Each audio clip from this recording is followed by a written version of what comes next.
Bonjour, comme à chaque trimestre, je suis ravi de vous présenter cette brève introduction à nos grands thèmes macroéconomiques du trimestre issu de notre guide des marchés, véritable boîte à outils du conseiller financier. Vous retrouvez tous les détails sur notre site internet jpmorganassetmanagement.fr. Les grands thèmes repris dans notre guide des marchés pour ce trimestre sont les suivants. Marchés émergents, à nouveau sur les écrans contrôle, investir dans un environnement de taux bas et de volatilité accrue, les rendements négatifs en Europe, qu'en penser, quels sont les risques, les opportunités et enfin la diversification. Premier thème, les marchés émergents ont connu une traversée du désert ces derniers trimestres. La situation en Chine, la baisse des prix des matières premières ont en effet eu un effet dissuasif sur les investisseurs qui ont largement quitté la classe d'actifs ces derniers mois. Depuis le début de l'année, on observe toutefois un changement de tendance. Les marchés émergents sont à nouveau plébiscités par les investisseurs. La dynamique de flux est tout à fait solide tant pour la dette émergente que pour les actions émergentes. Et on constate qu'on a une certaine stabilisation sur les devises émergentes et sur les marchés de matières premières. Ceci est de bon augure pour le futur. D'une position sous-pondérée sur les marchés émergents en début d'année, nous sommes revenus à une position plus neutre aujourd'hui. C'est aujourd'hui un coup d'opportunité que de sous-pondérer les émergents qui présentent des valorisations attractives pour les investisseurs à long terme. Passons maintenant au second thème. Les investisseurs vont devoir mener une bataille difficile pour obtenir un niveau de rendement attrayant dans un univers mondial marqué par des rendements planchers des obligations d'État et des actions qui ne sont plus bon marché et qui se révèlent par ailleurs volatiles.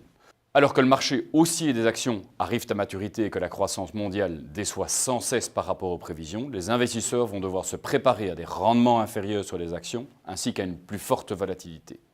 Ceci oblige les investisseurs à chercher des poches d'investissement alternatives, c'est-à-dire décorrélées de l'environnement de marché général. Nous plaidons actuellement pour des sous-jacents diversifiés, décorrélés des marchés. Nous arrivons maintenant au troisième thème. On a pu observer depuis le début de l'année qu'un certain nombre de banques centrales ont initié de nouvelles mesures de soutien monétaire, à l'instar de la BCE ou de la Banque centrale du Japon. Ces mesures sont souvent accompagnées de rachats d'actifs sur les marchés obligataires et ont entraîné un abaissement supplémentaire de la courbe des taux. On se retrouve aujourd'hui confronté en zone euro avec une large partie du marché obligataire qui traite à taux négatif.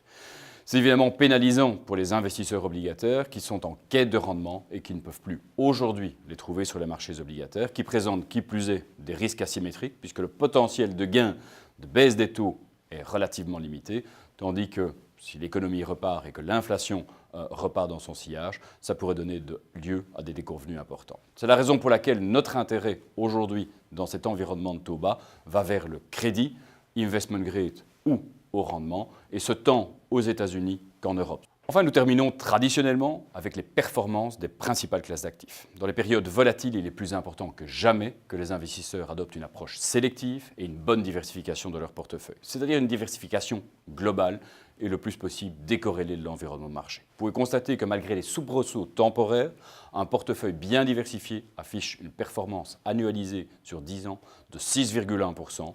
Cela s'est encore vérifié lors de ce premier trimestre particulièrement volatile, puisqu'on peut voir qu'un portefeuille diversifié affiche une performance proche de zéro dans un environnement qui a été particulièrement difficile. Je vous laisse avec ces considérations, je vous remercie pour votre attention et je vous donne rendez-vous au prochain trimestre.